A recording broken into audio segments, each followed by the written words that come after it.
Aí as trevas resolveram não mais concentrar força num reino ou numa linhagem de uma família real. As trevas resolveram fazer o seguinte plano. Cada vez que nós concentramos as nossas forças num reino ou numa família, a luz vem e destrói. Então não vamos mais concentrar a força do mal num só lugar. Vamos esconder o mal e distribuí-lo em cada membro da espécie humana, porque se a luz quiser destruir o mal, vai ter que destruir toda a espécie humana.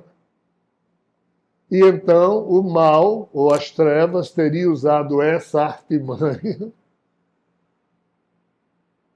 para manter as informações vivas, as sequências genéticas malignas que produzem mal, escondidas no genoma de cada ser humano, porque se a luz quisesse acabar com o mal, teria que acabar com a humanidade. Diante disso, os avatares luminosos, os arcontes luminosos, chegaram à conclusão que, de fato, eles não poderiam mais matar, destruir o mal. Eles teriam agora que fazer o quê? Já que as trevas infectaram a humanidade, os avatares de luz, como Jesus e Sai Baba, viriam semear no ser humano a luz, e assim no coração de cada ser humano estaria o mal e o bem, e a velha luta entre luz e trevas não mais seria travada por arcontes versus monstros. Ou agora a luta foi transferida para o coração humano e cabe a cada ser humano se alinhar com um padrão ou com outro. E ele, Sai Baba, dizia: eu estou aqui encarnado junto a vocês para exatamente semear a luz. Mas os humanos é que vão ter que fazer esse combate, porque nós, os arcontes, os avatares, os deuses, ou seja, eles faliram, pessoal. E os seres humanos é que foram transformados no campo da luta entre tudo que não presta da história desses universos e o pouquinho que presta. Tudo isso foi repassado para cada um de nós. Compreender esse ensinamento de Sai Baba é fundamental para que a gente entenda quão grandiosa é a responsabilidade de cada um de nós nessa história, ainda que isso seja uma sacanagem sem tamanho, porque nenhum de nós foi consultado. Essas coisas vão acontecendo e nós humanos vamos existindo e vamos aprendendo, vamos percebendo que não fomos nós que criamos os dramas, mas nós vivenciamos esses dramas todos e temos que resolver. Então, a descendência real dos Pandavas e dos Kurus é o último exemplo narrado epicamente no Mahabharata. Mas se a gente olhar hoje para a casa de Windsor, na Inglaterra, para os imperadores do Japão, para uma série de famílias que mandam na humanidade e que estão por trás de complexos tipo a Vanguard, a BlackRock, a State Street, ou seja, máquinas de dinheiro que mandam em todas as empresas do mundo e que comandam tudo, e nós aqui, Lula, Bolsonaro, Trump, tanto faz para esses caras quem diabos está à frente disso ou daquilo, e nós somos levados como massa de manobra com as nossas paixões e preferências, E a gente só faz criar loop mental que não se acaba nunca, e no final tudo é a mesma coisa, em termos de mediocridade e em termos de ausência de honestidade para com princípios e propósitos nobres. Então ninguém virá nos salvar. Não tem um super presidente, não existe isso. Não tem super governador, super prefeito, super iluminado, super médium, super arconte. É cada um de nós.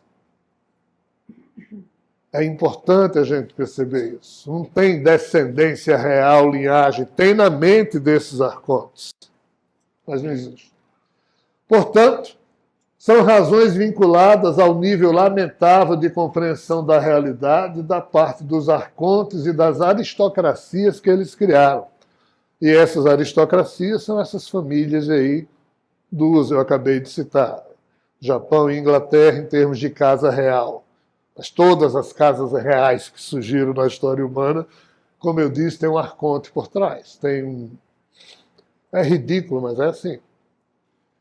A narrativa do Mahabharata, portanto, se encontra no centro da questão da disputa pela suzerania universal, como eu acabei de mostrar. Só que hoje nós vivemos num tempo em que o poder da Trimurti colapsou desde os anos 2015, 16 e 17. O próprio criador, Brahma, transformou-se nisso que a gente falou no início, no buraco negro mental consciencial. Quando Vishnu e Shiva perceberam o tamanho do problema, esses dois arcontes são os únicos que compreenderam, pelo menos que eu saiba, que esse universo está no fim. Tanto é que Vishnu se desconstituiu para facilitar o espírito dele continuar a sustentar vários eus, já que esses seres têm consciência fatiada. E Shiva está destruindo vários eus que ele criou ao longo dessa história, que querem continuar existindo de qualquer jeito, porque os avatares, quando são criados, em tese, é para eles depois desistirem de continuar a existir, porque os importantes eram Brahma, Vishnu e Shiva. Mas Rama foi criado, cumpriu a função dele, praticou o Mahasamadhi e nunca mais pretendeu nada. Mas Krishna, o próximo avatar, se afirmou como o Senhor Supremo, como superior a Brahma, Vishnu e Shiva, e ele, Krishna, passou a criar avatares que cantavam a grandeza dele, quando avatares é para cantar a grandeza da Trimurti. Só que o poder da Trimurti faliu porque o próprio Krishna trabalhou durante milênios para dizer que ele é que mandava e não era mais a Trimurti. Então vejam como os arcontes brigam entre eles. Quando Sai Baba nasceu, se apresentou ao mundo e mostrou que tinha superpoderes e começou seguidores em torno dele, Sai Baba disse, eu sou o Senhor Supremo. Aí Krishna disse, o quê? Eu produzi você, como é que você está dizendo que você é Senhor Supremo? Você é só um avatar meu? Ou seja, Krishna reclamava de Sai Baba, a mesma coisa que a Trimurti reclamava de Krishna, quando ele disse para Brahma, Vishnu e Shiva, eu sou maior que vocês. O quê? A gente criou você? Ou seja, esses seres. E ainda assim são grandiosos como Jesus e Sai Baba. Sai Baba, nos anos 90, disse, eu morrerei no ano 2021. E quando eu morrer, toda a humanidade já me conhecerá e terá início a era de ouro da humanidade. Porque eu sou o Avatar Purna, eu sou o Avatar Kalki, eu sou o Deus encarnado, eu sou esse Krishna, filho da mãe. Esse cara era para estar dizendo que eu, Krishna, que sou o...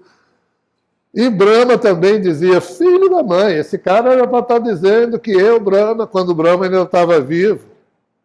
Não deu outra. Sai Baba teve que morrer humilhado no ano 2011, ou foi 2012 que ele morreu, bem antes do tempo que ele disse que ia morrer, para descredibilizar Sai Baba.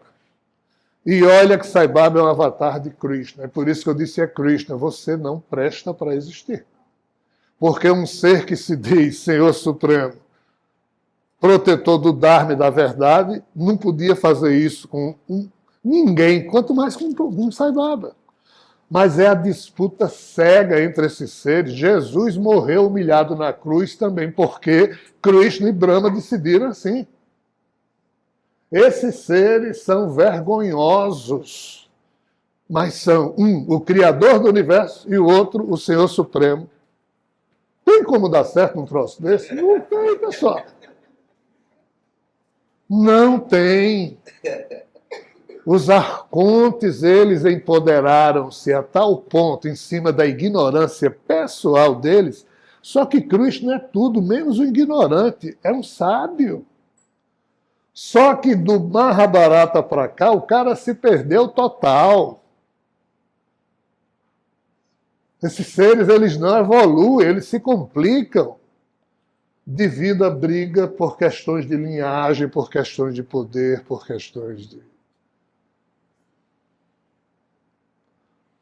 Sai Baba sofreu porque Krishna usou da influência que ele tem de dominar pessoas e abriram processos contra Sai Baba para descredibilizar Sai Baba como avatar, porque Krishna, assim, na Índia continuaria a ser o grande. Acreditem se for possível. Ou não acreditem, apenas tomem isso como informação e guardem. Ninguém nunca vai conseguir provar isso, mas é o que se sabe. É impressionante Krishna agir nesse nível, porque nenhum de nós faria nada nem parecido, por pior que nós sejamos na nossa coleção de coisas feias que possa existir em cada um de nós, mas inventaram. E foi Krishna. Vergonha sobre Krishna. Faltou com a verdade, faltou com a decência, faltou com o cumprimento do próprio Dharma, que foi o conceito que ele ensinou aos híbridos e humanos. O dever sagrado de agir corretamente. Logo ele, fez isso lá atrás com Jesus, fez isso com Sai Baba, um monte de gente.